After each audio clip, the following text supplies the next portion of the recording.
Claro, en la región del NEA particularmente, claro. Sí, A ver, a nivel nacional, como para contextualizarlo, sí, la inflación fue del 2,1, estuvo en línea con las expectativas que claro, había se esperaba eso. previamente, que estaba entre 2,1 y 2,2, pero bueno, no deja de ser, entre comillas, negativo el hecho de que volvió a superar el 2%, que era lo que el Ujú, gobierno pretendía que no ocurra.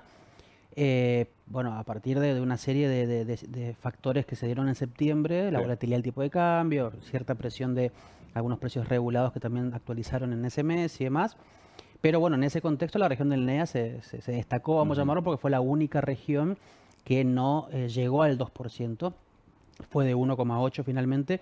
También creció un poquitito respecto a lo que había sido agosto, que había sido sí. 1,7, así que pegó un saltito muy leve, pero bueno, en términos generales, digamos, no sufrió la región la aceleración que se vio quizás en otros puntos del país y en el total general, ¿no? Ujú, Eh, Más allá del dato puntual, hay algunas cosas que dejaron cierta, no quiero decir preocupación, pero que enciende alguna alarma a ver cómo continúa, ¿no? Porque ujú, dentro del top de divisiones que más crecieron, la tercera que más creció fue alimentos y bebidas no alcohólicas, con 1,9. Parece no ser demasiado importante, ¿no? Porque 1,8 la general, 1,9 alimentos. El tema es que hace más o menos 4 o 5 meses ujú, alimentos crecía por debajo del nivel general. Entonces venía bastante contenido. Entonces el hecho de que ahora suba por encima del ujú, nivel general, bueno, te marca un poco la preocupación que surge por el contexto, ¿no? De hay micro remarcaciones que vienen de la mano de la volatilidad del tipo de cambio ujú, que si el frente cambiario no se estabiliza, bueno, puede impactar todavía más fuerte ujú. en un rubro que es obviamente muy esencial en los hogares, como es el de alimentos.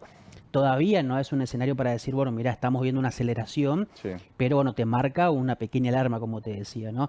El resto de los aumentos estuvieron muy explicados o por estacionalidad, ujú, como frutas y verduras, o como incluso prendas de vestir y calzado, o por precios regulados en algún caso, como alquiler de vivienda y servicios públicos, digamos.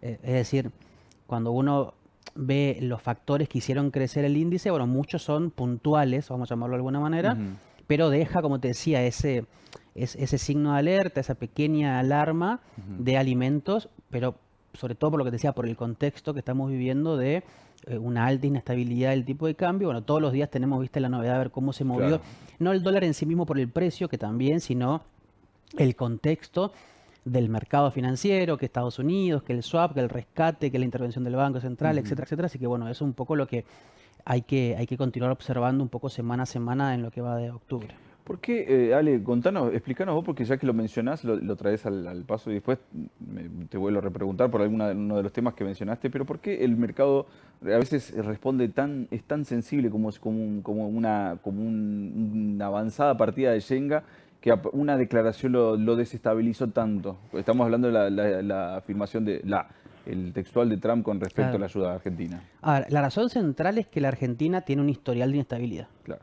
Entonces, naturalmente, a lo largo de nuestra historia Ujú, hemos obviamente tenido una política económica muy errática, muy ujú, inestable, no hemos logrado tener la normalidad de otros países del mundo y eso hace que los factores externos o internos en algún caso también tengan más impacto quizás que en otros lugares del ujú, mundo, ¿no? El problema argentino de la inestabilidad está muy basado en el problema de los dólares, ujú, ¿no? Que es lo que todos los años hablamos en algún momento, ¿no? Que ujú, faltan dólares y demás. En ese contexto, bueno, vos tenés un mercado financiero en Argentina ujú. que tuvo un año 2024 fenomenal, pero que aún así no lograste fortalecerlo desde el gobierno, digo, la situación financiera del Estado argentino. Eh, Diste grandes avances, pero no a un nivel que te lleven a un equilibrio. Ujú, Y después este año tuviste una serie de factores que te desestabilizaron eso que lograste el año pasado y que vuelvas a repetir los problemas que quizás nos habíamos olvidado un poquito el año ujú, pasado y ahora vuelven a surgir como la falta de dólares, la claro. cuestión de los bonistas, etcétera. Entonces, en ese contexto, todo shock externo, que nosotros a veces denominamos shock a medidas puntuales, por ejemplo, una guerra de Rusia y Ucrania, ¿no? Claro. Como cosas mucho más grandes, por llamarlo Factores así, ¿no? externos que Factor externo, pero, pero de una magnitud importante. Ahora, en este contexto también un shock externo es una declaración, Ujú. ¿no? Entonces no hace falta ir a una guerra o una Un seca tuit. o un tuit, exactamente. Entonces, ¿qué pasó sobre todo estos últimos días? Cuando Besant tuitea que el Tesoro norteamericano compró pesos y que se empieza a activar, o se empieza a, mejor dicho, intentar darle forma a este Ujú, posible swap, bueno, el mercado sobre reaccionó. ujú, ¿Por qué?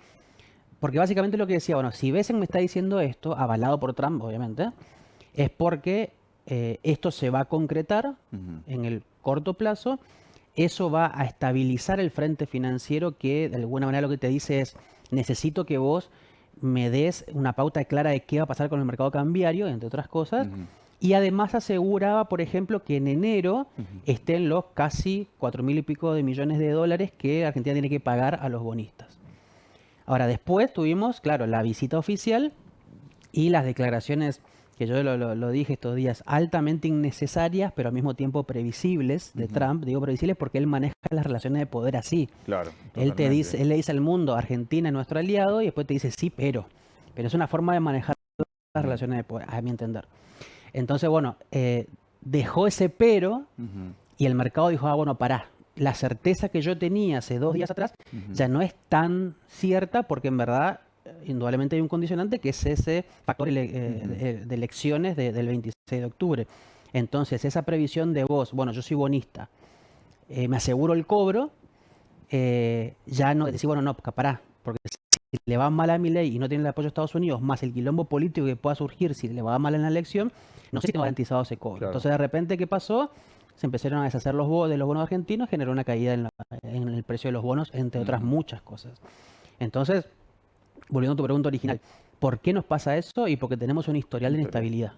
Cuando vos tenés una inestabilidad económica en todos tus frentes, el Ujú. frente financiero, el frente cambiario, entonces, bueno, naturalmente estas cosas te impactan. Quizás lo más curioso de la Argentina es Ujú. la frecuencia con la que nos ocurre esto, ¿no? Ujú. Si vos tomás el último mes, todos los viernes cambia el escenario. Claro. Un viernes, nosotros en la consultora hacemos un informe semanal, ¿no? Todos los viernes, ¿no?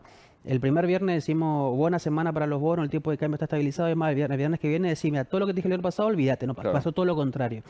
Entonces eso te genera también, Y a destiempo de lo que pasa, que generalmente los mercados se marcan el lunes, ¿no? claro, El ritmo es tenés cambiante. esa, un lunes de repente se te dio vuelta Sí. todo lo que lograste el viernes, Mm, o peor aún, el miércoles con el martes, digamos, mm. que fue lo que pasó incluso estos días.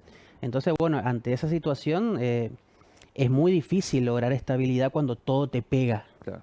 pero la responsabilidad final siempre es nuestra, digo, es de la Argentina, que a lo largo de los años ha cambiado las reglas de juego, no ha aprovechado quizás momentos muy benévolos en términos de, por ejemplo, precios internacionales. Bueno, en la Ujú. época de quizás primer gobierno de Néstor y el primero de Cristina, con los precios internacionales que había y Sí. cómo la Argentina vendió el mundo, digamos, bueno, fueron decisiones de política económica, más el endeudamiento en la época de Macri, bueno, todo ese tipo de cosas te generan que, bueno, hoy estés siempre un poquito como atado con alambre. Bueno, de hecho, el contexto que lo mencionabas anteriormente, el contexto no era el mismo, ¿no? Creo que hasta hace mucho tiempo no teníamos tantas guerras en un periodo tan corto de tiempo y simultáneas, y guerras importantes, ¿no? Bueno, fíjate que ahí, bueno, también ahí entra en juego de qué manera vos te preparaste como país. ¿A qué me refiero? Cuando estalla la guerra Rusia-Ucrania, Ujú, vos tuviste dos situaciones que te favorecían y te perjudicaban mucho al mismo tiempo. Te benefició la suba de precios internacionales de los commodities, porque de ujú. repente, por la guerra que había, la soja valía más. Sí. Entonces vos sos productor y vendedor de soja, que te generaba decir, bueno, voy a vender más y a mejor precio. Y del otro lado tuviste un aumento del precio internacional de la energía que vos importabas.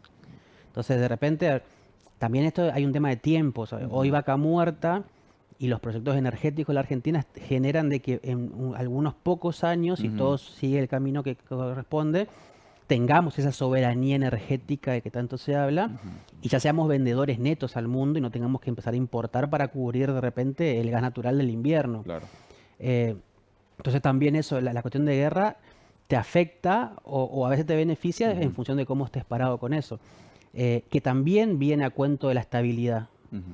A ver, la energía quizás es el único sector que ha tenido, con algunos grises en el medio, pero ha tenido un camino de, bueno, de una política de Estado, Ujú. como se le dice siempre, ¿no? De que lo hizo el kirchnerismo, lo continuó Macri, lo hizo Alberto, hoy Milei con un perfil menor, pero sigue, digamos, favoreciendo que la producción energética argentina continúe en desarrollo y tenga hoy récord de producción de barriles, por ejemplo. Ahora, no ocurre eso en otras áreas de nuestra economía Totalmente. y eso también, bueno, termina generando que de vuelta, ¿no? Que las inestabilidades, que los shoques externos como guerras, por ejemplo, y demás, terminen perjudicándote fuertemente. Bueno, de cualquier manera, ¿no? Si nosotros tenemos un gran desarrollo en Vaca Muerta o si tenemos una importante reservas de litio y agua, estamos en un contexto donde un gobierno nacional está privatizándolo todo, digamos. No sé si Bueno, tampoco nos deja muy bien parados. bueno, ahí está el punto, ¿no? Más allá de, o sea, una cosa son las declaraciones Ujú, o los deseos, vamos a llamarlo, y otro es lo que efectivamente está ocurriendo. ujú. Hasta el momento, vos tenés una YPF estatal liderando. En Todo conflicto, indica, pero en conflicto ujú, totalmente, pero todo indica que continuaría ese camino. Yo ujú, no creo, no por ideología, sino entiendo que por una cuestión de sentido común, que de ujú, repente YPF esté hoy en tratativa de, o digo hoy o dentro de un año, que diga no, vamos a privatizar YPF, me parece una locura. ujú, Diferente es el caso de otras áreas, pero también ahí entra lo que vos decís de cómo nos plantamos estratégicamente en el país. Lo que está ujú. ocurriendo actualmente con las centrales nucleares, por ejemplo, es un enorme error. Sí, sí. La energía nuclear tiene muy mala prensa, que en el mundo se está corrigiendo a poquitito, pero bueno, hubo catástrofes que Ujú, generaron esa mala prensa, ese ujú, temor, pero es la energía más limpia que existe, en contextos adecuados, obviamente, ¿no? Es ujú, barata, digamos, te soluciona muchos quilombos energéticos ujú, al interior de tu país. Y que hoy se pretenda, por ejemplo, ujú. privatizar ese tipo de cosas, me parece un error estratégico, ya no de un gobierno. Sí. Así podemos pensar en otras, bueno, no sé, centrales hidroeléctricas y demás, pero al final del día volvemos a lo mismo. Ujú, Quizás vaca muerta es la política de Estado hoy, posiblemente la única, ujú, que esté, digamos, en marcha, y el resto siempre está atado a los ciclos políticos, no económicos, políticos, ujú, y eso hay que romper. ujú. Del mismo modo que la mirada del campo en términos de si es un aliado estratégico Ujú, o es un enemigo político. Y bueno, tenés que corregirlo en algún momento, digamos, tenemos que llegar a ese momento de normalidad en el cual entendamos que hay sectores de la economía que son los que te van a sacar adelante. Peleate con los actores, ujú. debatamos temas tributarios, un montón de cosas puedes hacerlo, pero no podés sacarle la mano, Claro. porque el agro es el motor de la Argentina, está clarísimo, la industria es la locomotora también, eh, y ahí entran en juego un montón de contradicciones a veces, que bueno, para eso podemos hablar 2 horas más, ¿no? Pero pensemos el tema de la industria textil. Claro. De repente, a ver, para el consumidor es súper conveniente que de repente me hagan las importaciones, yo compro por aplicación del celular, me llega recontra barato, después discutimos la calidad, pero bueno, compro barato. Y la indumentaria, si yo quiero comprar en un industria nacional, es carísima. Menos que antes, pero sigue siendo cara. Entonces vos decís, bueno, vos sos gobierno, ¿qué haces? ¿Favoreces que la gente consuma más a costa de romper una industria o Ujú. tratás de arreglar la industria? Y acá siempre vivimos en extremos. Entonces de repente uno dice, no, ¿sabes qué? Que se abra todo y que la gente compre barato. Otro te decía hace 4 años atrás, no, vamos a proteger nuestro Claro. internacional a costa de que la gente consuma menos. Bueno, tiene que haber puntos comunes y bueno, lamentablemente en nuestro país estamos acostumbrados a que siempre es a extremo que no podamos, parece, encontrarle, digamos, una lógica de, de moderación, entre Ujú. comillas. Ale, completísimo como siempre y muchas gracias por tu tiempo acá con nosotros para charlar todo esto. Dejamos muchísimos temas abiertos Y igual, bueno, ¿eh? después para otro momento Para hacemos, otro momento. hacemos en capítulos. Dale, hacemos así. Dale, Gracias, Ale. gracias, Nico. Muchas gracias. Alejandro Pegoraro de Politicón Chaco, ya sabes toda la información, el análisis que tiene los mercados, estos indicadores los vas a encontrar bien completitos en Politicón Chaco. Vamos a una breve pausa nosotros y enseguida regresamos con más Día por Día.